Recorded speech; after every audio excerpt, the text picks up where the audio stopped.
Good morning. परिष्कार classes सरदार sir के YouTube channel में आप सभी का तहे दिल से स्वागत है। आज है 29 मई। तो हम इस वीडियो में 29 मई से रिलेटेड जितने भी करंट अफेयर के क्वेश्चन बनते हैं ना, उनके बारे में डिस्कस करेंगे। और इस वीडियो को आप अंत तक जरूर देखिएगा और अंत में मैं क्वेश्चन भी पूछूंगा, उसका आंसर देना। और ये वीडियो आपको हेल्पफुल लगे तो आप पूरा वीडियो देखने के बाद में डिसीजन लेना। अगर हेल्पफुल लगे तो अपने दोस्तों के पास शेयर जरूर कीजिएगा। अगर नहीं करें तो आप अपनी राय है वो कमेंट बॉक्स में कमेंट जरूर कीजिए, दिल खोल कर कीजिए। और आपको बता दूं, इस वीडियो की पीडीएफ आपको टेलीग्राम और कोचिंग के प्ले स्टोर पे जो अपना ऐप है उस पर मिलेगी। अगर आपने ऐप डाउनलोड कर रखा है तो बहुत ही अच्छी बात है, और अगर नहीं कर रखा तो आप फटाफट प्ले स्टोर पे जाइए और वहाँ से अपने परिष्कार का ऐप है वो डाउनलोड कीजिए और रिव्यू दीजिए और अपने दोस्तों के पास है शेयर भी ज़रूर कीजिएगा। तो चलिए देर नहीं करते अपन स्टार्ट करते हैं। ये रहा आज का पहला क्वेश्चन आपकी स्क्रीन पर। हाल ही में किसने ट्विटर के निदेशक मंडल में इस्तीफा दिया है? तो ट्विटर के निर्देशन मंडल से इस्तीफा दे दिया है। तो ये किसने दिया है? तो जैक डोरसी ने दे दिया है। डोरसी मतलब ये डोरसी है, डोरसी ने है वो इस्तीफा दे दिया है। तो जैक डोरसी ने अभी इस्तीफा दे दिया है किसके? ट्विटर के निर्देशक मंडल से। अभी ट्विटर के बारे में अपन ने थोड़े दिन पहले ही चर्चा की थी कि ट्विटर को किसी ने खरीद लिया है। तो किसने खरीद लिया है? वो एलन मस्क ने है वो खरीद लिया है। इन्होंने 2008 में भी कमेंट किया था, मतलब ट्वीट किया था कि मैं खरीदना चाहता हूँ। और ठीक है, आप देख लो 14 साल के बाद में है वो इनको ट्विटर को है वो खरीद लिया है और 44.5 बिलियन डॉलर में खरीदा था। तो आप याद भी रखना। चलिए नेक्स्ट क्वेश्चन देखते हैं। इतना ज़्यादा इंपॉर्टेंट नहीं है जिनके लिए जो राजस्थान स्टेट की तैयारी करते हैं। साफ क्लियर बता देता हूँ मैं पहला क्वेश्चन। देखो, मुझे ये नहीं चाहिए कि अब मैं व्यू ले लूँ और बस से झूठ बोलता रहूँ। मैं जो है वो बता दूंगा। स्टेट बोर्ड के लिए, स्टेट एग्ज़ाम के लिए वो पहला क्वेश्चन है वो ज़्यादा इंपॉर्टेंट नहीं है। हाँ, बैंकिंग एसएससी अगर कोई यूपीएससी की कर रहा है, आरएएस की कर रहा है तो उसके लिए ज़रूर है। जिसमें करंट अफेयर है वो इंडिया व अंतर्राष्ट्रीय लिखा हुआ है ना, उसके लिए वो इंपॉर्टेंट क्वेश्चन है। हाल ही में किस राज्य ने सेवानिवृत्त एससी न्यायाधीश के नेतृत्व में नागरिक संहिता पैनल बनाया? तो सुप्रीम कोर्ट है एससी, सुप्रीम कोर्ट न्यायाधीश के नेतृत्व में नागरिक संहिता का पैनल बनाया है। तो ये उत्तराखंड ने बनाया है। किसने? उत्तराखंड ने बनाया है। और उत्तराखंड के सीएम कौन है? तो पुष्कर सिंह धामी है। और कैपिटल देहरादून है। और देहरादून में इसका वो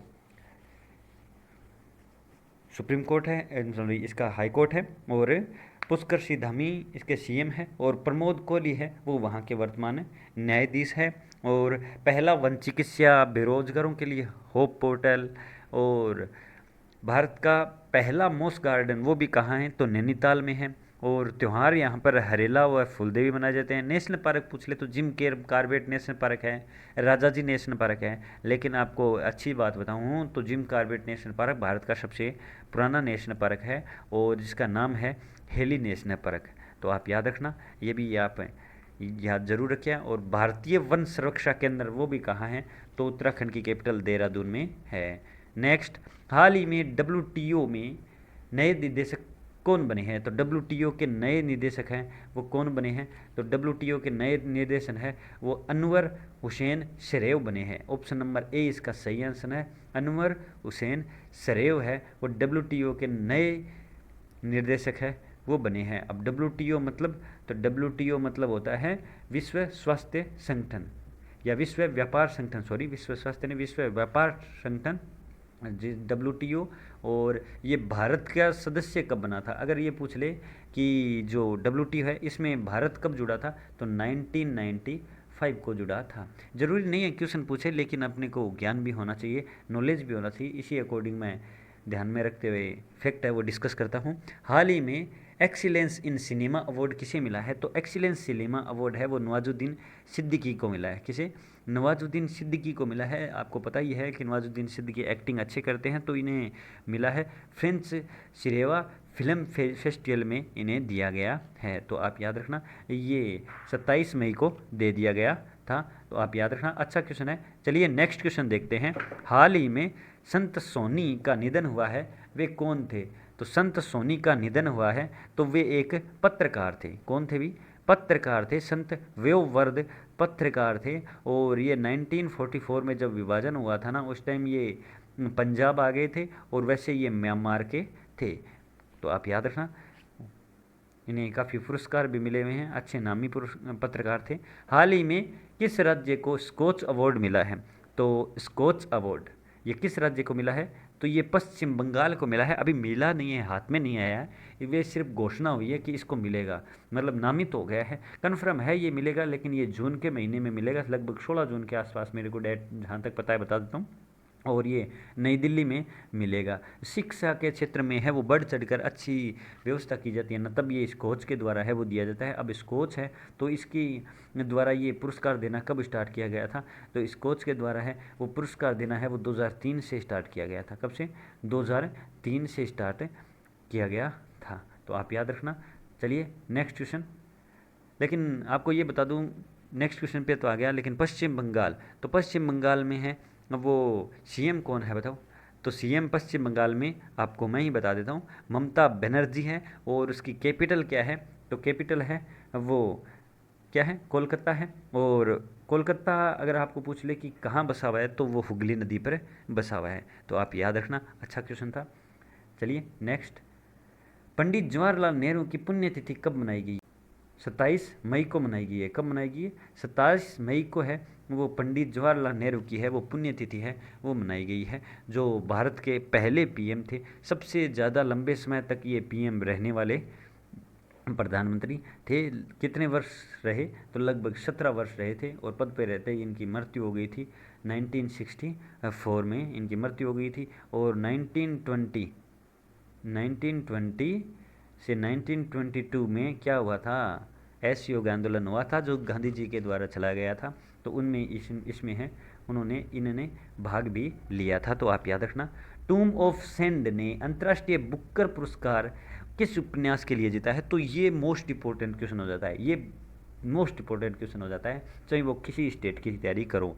करंट अफेयर के लिए ये मोस्ट इंपॉर्टेंट क्वेश्चन हो जाता है कि बुकर पुरस्कार मिला है, ये गीतांजलि श्री के लिए मिला है, और टूम ऑफ सेंड के लिए मिला है, और ये 2 महिलाओं को मिला है, और ये भारतीय मूल की महिला है, और ये पहली बार मिला है। और हिंदी साहित्य भी ये पहला है जब बुकर पुरस्कार मिला है। अब देखिए ये सब सारा कुछ इतना कुछ पहला है, तो ये इतिहास रच दिया है। जब कोई इतिहास रचा जाता है तो वो क्वेश्चन आपके सामने जरूर टकराता है। तो इतने ये फैक्ट मैंने इस क्वेश्चन के लेकर डिस्कस कर लिए, तो ये आपके सामने पक्का क्वेश्चन है वो आएगा, देख लेना चाहिए। हाल ही में किसे अचीवमेंट ऑफ बेंगलुरु पुरस्कार दिया गया है? तो अचीव ऑफ बेंगलुरु पुरस्कार है डॉक्टर विश्व करियप्पा को दिया गया है। किसे? डॉक्टर विश्व करियप्पा को बेंगलुरु में दिया गया है। और ये किसके द्वारा दिया गया है? तो वहाँ के सीएम के द्वारा दिया गया है। हाल ही में कहाँ पर भारतीय व्यापार पोर्टल लॉन्च किया गया है? तो भारतीय व्यापार पोर्टल है वो कहाँ पर लॉन्च किया गया? तो नई दिल्ली में लॉन्च किया गया है। कब? 27 मई को लॉन्च किया गया है। और किसके द्वारा? तो अनुप्रिया पटेल के द्वारा किया गया है। भारतीय व्यापार संगठन के द्वारा अनुप्रिया पटेल ने नई दिल्ली में लॉन्च किया है। हाल ही में भारत ड्रोन महोत्सव 2022 का उद्घाटन किसने किया है? तो भारतीय ड्रोन महोत्सव 2022 का उद्घाटन है वो अपने माननीय प्रधानमंत्री जी नरेंद्र मोदी जी ने किया है। किसने? नरेंद्र मोदी जी ने। कल अपन ने क्वेश्चन किया था, अच्छा क्वेश्चन था, जिनका उद्घाटन है वो डॉक्टर जितेंद्र सिंह ने किया था। वो किसका उद्घाटन किया था? पहला क्वेश्चन था जहाँ तक मेरे को याद है। तो उसका आंसर आप मुझे कमेंट बॉक्स में ज़रूर देना। और इसका उद्घाटन है वो नरेंद्र मोदी जी ने किया। कब? 27 मई को किया। ये 2 दिवसीय 27 से 28 में प्रोग्राम चला, और कहाँ? नई दिल्ली में। कहाँ? जो भारत की कैपिटल है। और ये कंप्लीट हो गई आज की क्लास। तो मैं आपसे ज़रूर जानना चाहूँगा, इच्छुक हूँ मैं कि ये क्लास आपको कैसी लगी, पसंद आई या नहीं आई। अगर पसंद आई तो अपने दोस्तों के पास शेयर ज़रूर कीजिएगा। जब व्यू आएंगे तो मैं एनालिसिस करता ही हूँ, तो मुझे पता चल जाएगा। और पसंद नहीं आई तो आप कमेंट ज़रूर कीजिए, मैं कमेंट पढ़ता भी हूँ और प्रत्येक रिप्लाई भी देता हूँ।